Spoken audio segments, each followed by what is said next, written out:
go. Going to pick up one person's trash and make it my treasure.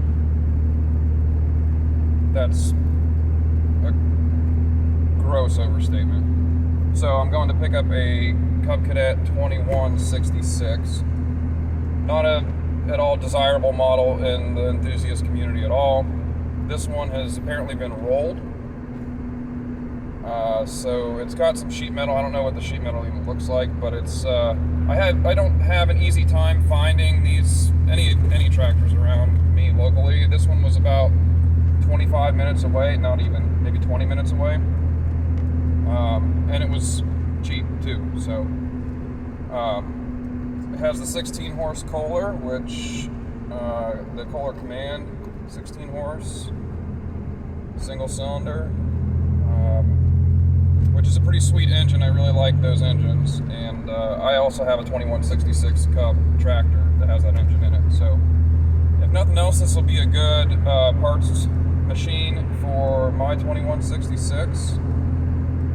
And my hope is I can get it to start and run onto the trailer.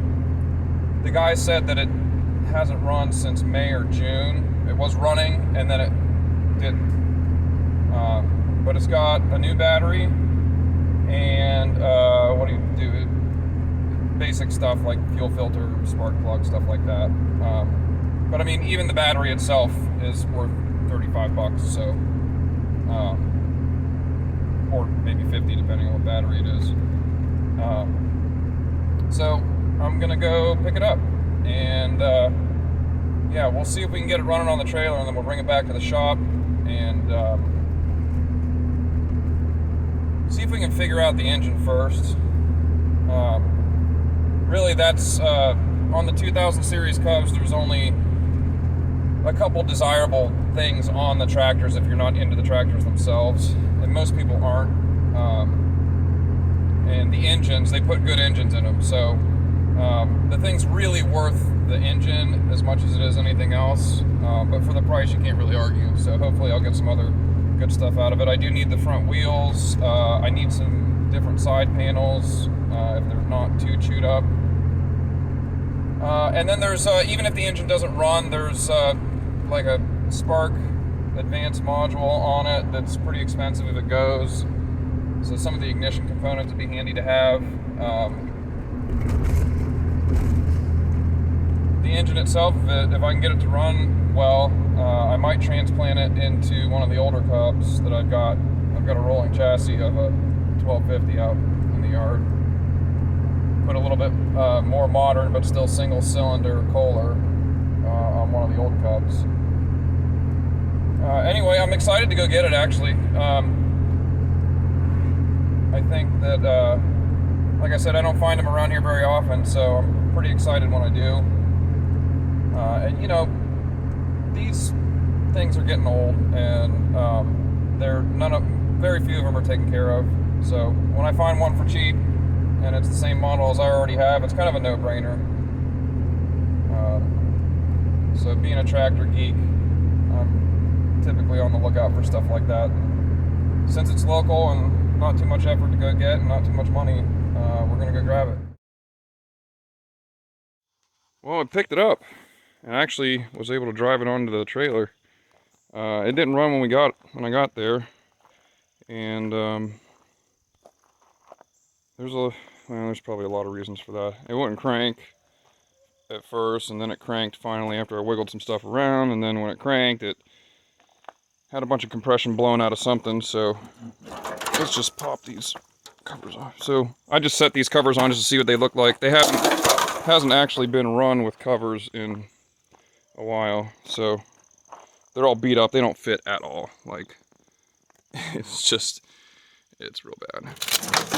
Just pop that out of here.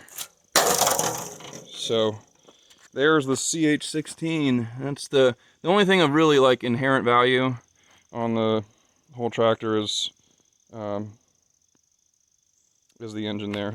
That's something that is probably desirable to people that don't have to have a sickness for 2000 series tractors. single cylinder Kohler. Here we go. Alright, so things we noticed. Well, obviously hood stuff is bad. The PTO bearings are actually like falling out. The bearings are so shot that the pulley just wobbles. It's really bad. Hopefully the crank snout's not screwed up. Massive oil leaks. It looks like head gasket is part of it. It looks like some general like seepage right there, unless it's been cleaned up recently.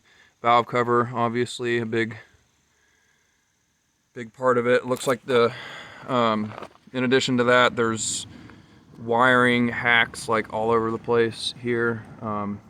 Somebody's gone and pulled this shrouding off to give that some more room to harness. I know that harness is tight up against the head, but I mean, you're not directing the air over the fins on this side, so anyway, wiring fixes all over the place. Like, my favorite one is this one here for the starter. So they jump out of the harness here with this tiny little wire. They go down in here, and they come up here, and then they go in here, and then they scotch lock it here, where there's two. And for some reason they I don't know why they did this, but you can see it's getting hot and it's like melting the insulation. So they ran out of the key switch and then jumped off of that and brought it over to the PTO.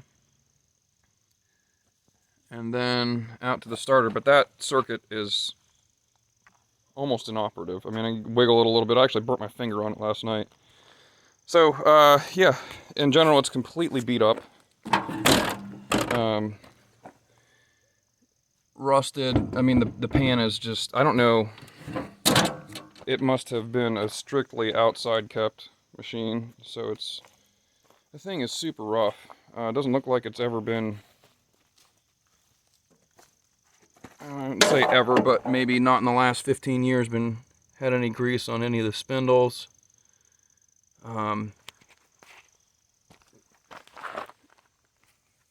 This one's the same way. It's just like freaking bone dry.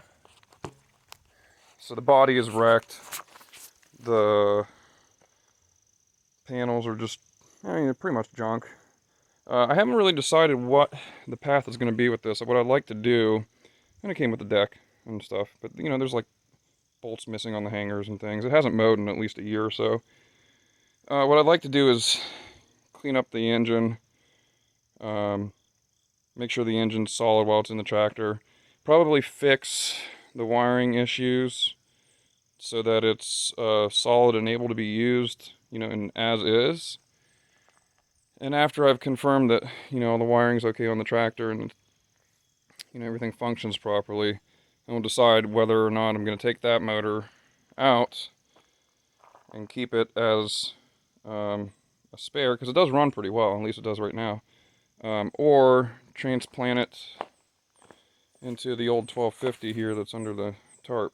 So it'd be nice to have a single cylinder like the 1250 came with, but have a modern command Kohler single. So there it is. Just wanted to show you guys. Pretty sweet, man. It actually ran onto the trailer, so I wonder if it'll fire up right now. Probably not. Let's see. It might make a liar out of me.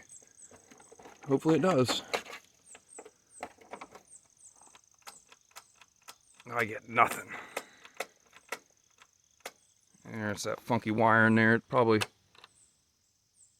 you can see it smoking, it gets hot. So the solenoid's clicking, but the juice is not getting down to the starter. So I'll work on that a little bit, at least that circuit, so I can move it around.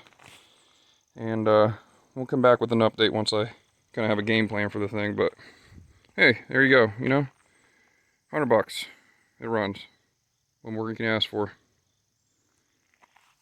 By comparison, this is the reason that I got it was this guy. This is also my 2166. Seen it in another video. This has been the primary mower this year. It's been a great tractor. So that's what that guy's for. All right, I guess we'll come back to it and let you know what the plan is. If you guys got any ideas or suggestions, let me know. Turn it into a little plow tractor. So I've got to get a 2000 series plow and just use it as a grader and a dirt mover, or make it a backup mower. I don't really need another backup mower though. I mean, I got this guy mows, that guy, the 1250's got a deck. That one's mows just fine. That's phase. That's my daughter's rider, wife's rider, and the 3205. I mean, and eventually the 1882 is going to have a deck on it too. So like, I don't need another mower at all. Different purpose for this one. The guy I got it off of was, it was cool because he was like, you could tell he was like kind of attached to it, which I totally get, obviously, because I'm into these things. And so he said, you know, if you could do anything with it, let me know. Send me some pictures. So I don't know. I kind of feel like there's a purpose beyond just scrapping and parting it. So we'll see. She's ugly, but that's all right.